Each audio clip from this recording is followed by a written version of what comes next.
Now, on to our damaged shingles. Now, this kind of damage is common when limbs brush back and forth against a roof with the wind, and the only real solution is replacement.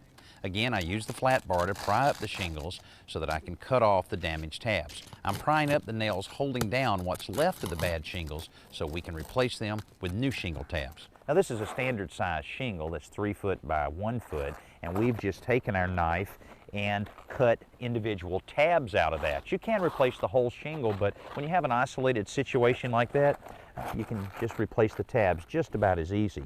Now, you just slip that right in place, then take a 7/8" roofing tack, which are commonly used for the shingles, and just drive a nail right in there, and you'll want to raise this up and sneak another nail right under the tab itself.